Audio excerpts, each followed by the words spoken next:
Usto pa nagtagibentap nagtalinaed na pintas tingipen na. Agusar ti toothpaste nga dan ti fluoride. Agsipilyo tingipen ti mamindwa aging gay ti talo daras ti maysang aldaw. Agusar ti dental floss. Suktan ti sipilyo kada talo a bulan. Regular nga agpakonsulta ti dentista. Isardeng ti panagsigarilyo. Anti-criminality tips ti physical injury. Umuna, liklikan ti makiririk wenno makiapa. May kadwa, liklikan di kiti managpudpudo ti ulo na wenno naranggas nga tattao. May katlo, no wen ken mabalin, liklikan ti makiapa. May kapata, liklikan agusar ti legal nga druga ken limitaran ti panaginom iti arak. Tuloy po din tayo panagdirinanggay, direti po nga rabi. Hindi tuloy po pagsasalita at dito po may panggap impeachment niya Vice President Sara Duterte. May nagapo direto kita makasarsalita tayo po ni Attorney Elwinio Kid Castro. May panggap po iti nagbalina po nga taray idireto itatapong impeachment trial ni Vice President Duterte. Hindi man po amuan iti reaction na makuna na po iti datoy from DJ po start karati debate dami panggap iti presiding officer akin nga na po iti dati body iti datoy po ni siyang kat nga impeachment trial. Attorney na imbag nga rabim live tayo iti Bombo Radio, sir.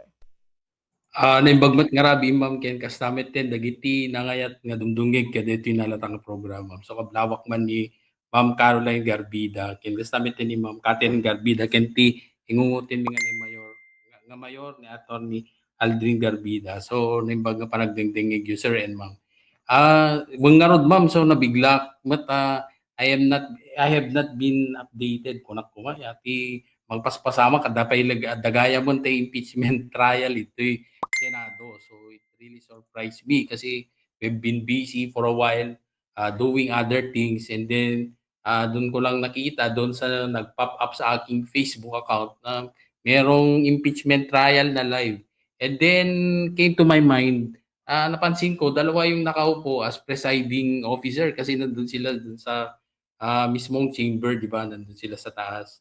So dalawa yung nakita ko. So that is of course our Senate President which is Senator Win Gatchalian and the other one is yung ating another senator which is Francis Escudero. So acting as the presiding officer of the impeachment court despite the fact na we all know that Senator Sherwin Gatchalian is the Senate President. So then again, syempre tayo rin nabigla rin dun sa ganong arrangement.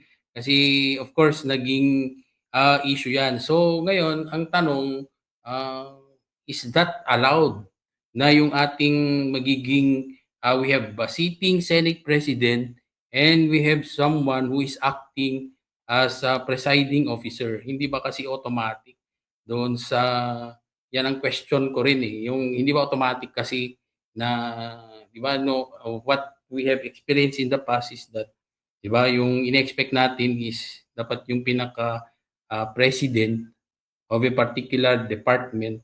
So dito sa punto na to Senate yan. So dapat yung presiding officer would be the Senate President. But then again that is not what happened today kasi nga ang sitting president is not the one acting as the presiding officer.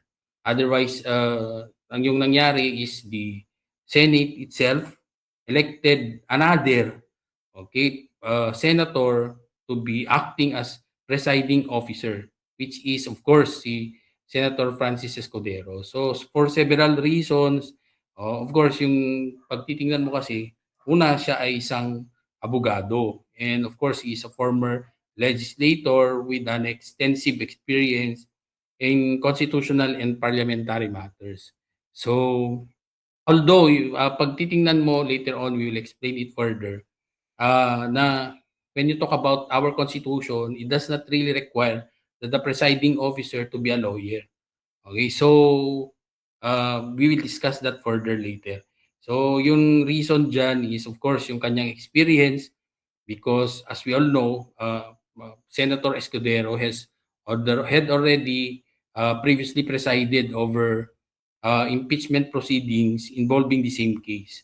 Okay, so meron na siyang background or experience. And of course, ultimately, when you talk about the decision of the Senate pertaining to this impeachment trial, so it would not be alone be decided upon by the Senate President kasi ano pa rin sila it's a collegial body, so it would be decided by our senator judges. Okay, so yun naman dyan. And of course, dahil nga wala naman nakapasad sa ating konstitusyon kung sino yung who will be acting as presiding officer,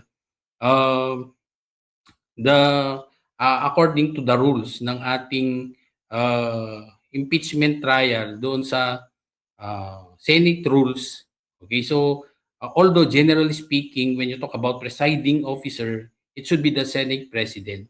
Kaya lang kasi nandun naman sa rules nila na they can choose a different presiding officer if the senator judges, okay, the senators themselves who are acting as judges so decide. So nandun naman sa rules nila. So before the trial started, so Senator Gatchalian, of course, gusto niya na it's because siguro it might be a matter of yung experience and legal background, kaya he opted to let the body choose the presiding officer for the impeachment court, and that's what was done. So tama ba yun? Legal ba yun? So wala naman kasing nakasaad. Okay, so pag titingnan mo sa ating constitution, hindi naman kasi nakasaad doon na it will automatically be Senate President who will be acting as the presiding officer. So kaya nandun sa rules nila, so that's what happened. So of course, it is governed by Senate rules, and decisions can be made by the Senate themselves, yung senators themselves, or the Senate as a collegial body itself, okay, who can decide who will be acting as presiding officer. So, siyempre, yung ulit tanong dyan would be, siyempre, si Senator Escudero now is now acting as the presiding officer. So, would that mean that he will not be voting? Diba? Is he allowed to vote?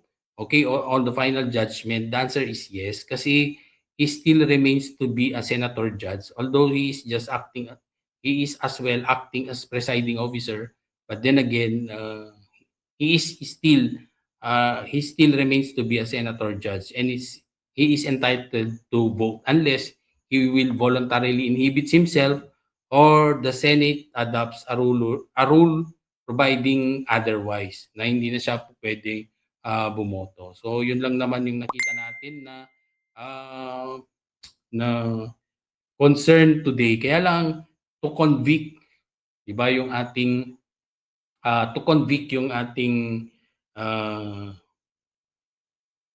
Vice President, so kailangan talaga ng 2/3 vote, which means out of all the 24, so kailangan merong 16 votes to convict.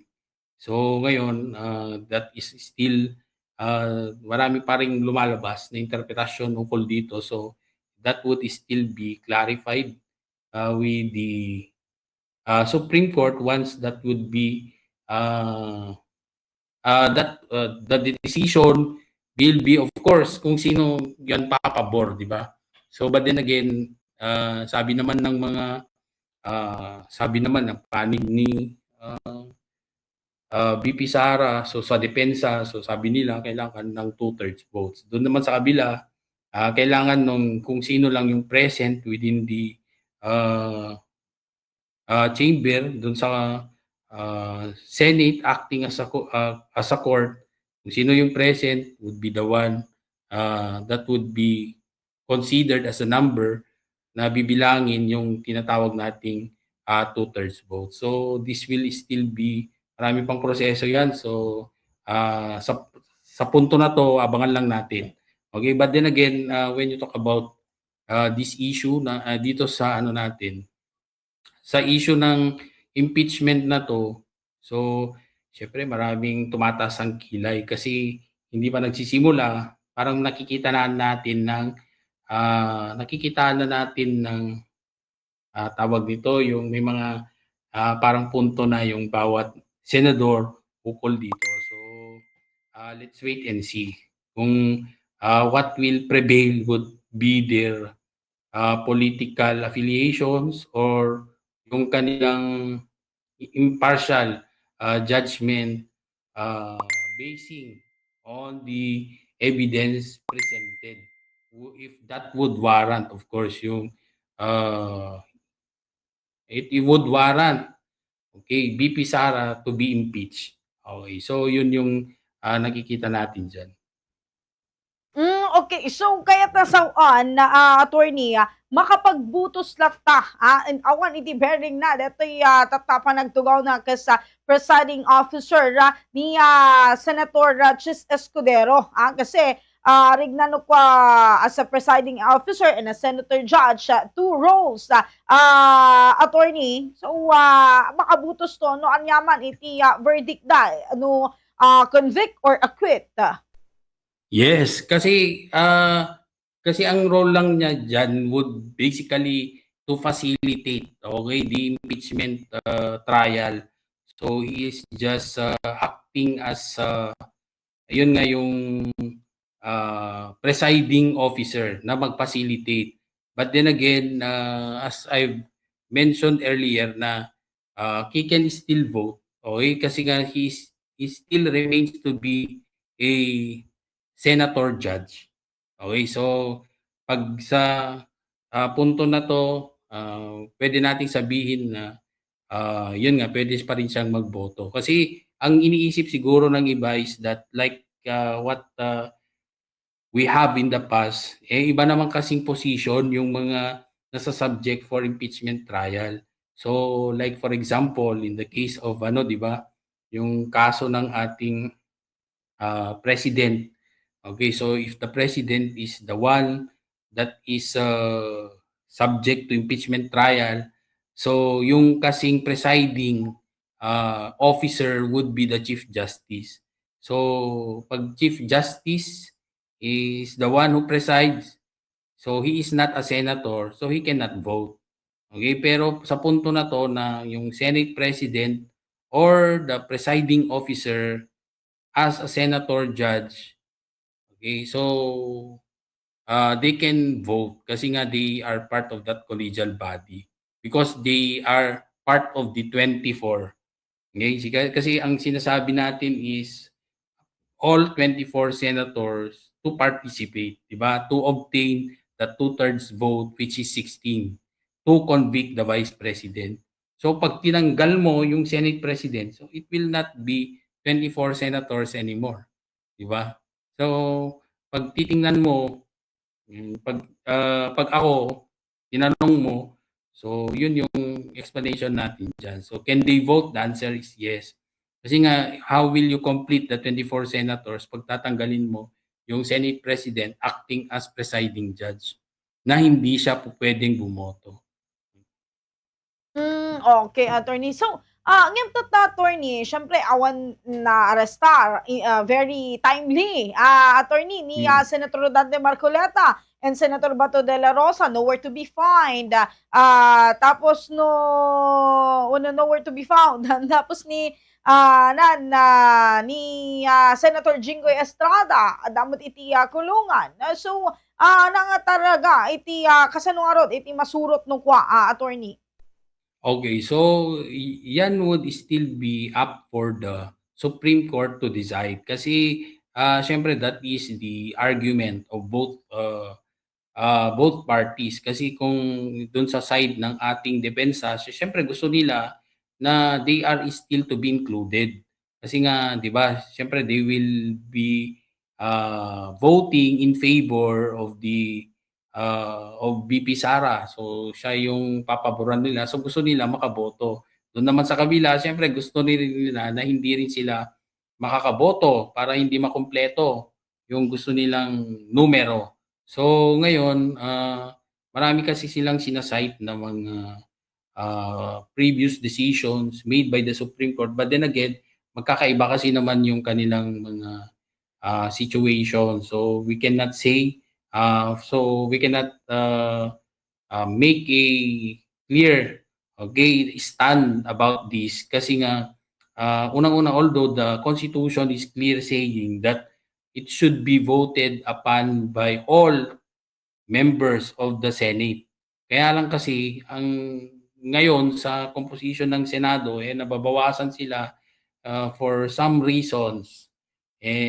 Siyempre parang hindi mo talaga, it would be impossible to come up with that 24. So let's wait and see kung ano yung decision that will come out in the end, and it's up for the parties na matatalo dyan to question it with the Supreme Court, and the Supreme Court will clarify all these things. Okay, attorney. Attorney, dati tata nga umunang aldaw, malaksit iti datoy presiding officer nga nagdiripat syanda. So adamot ni kita dadumang nga na iya presenta ra na kita tayo no kasano ti panagdinebate ti biyang ni attorney season ken kasamit ni attorney Jervil Luistro iti biyang iti house prosecution panel. But sakbay nga inga sungbatan dito no anat imakunam kadete nga nagtarayan iti datoy nga parte iti impeachment trial. Attorney, please hold your line. Tay de pelang iti sumagmamano pamalagip iti technical control.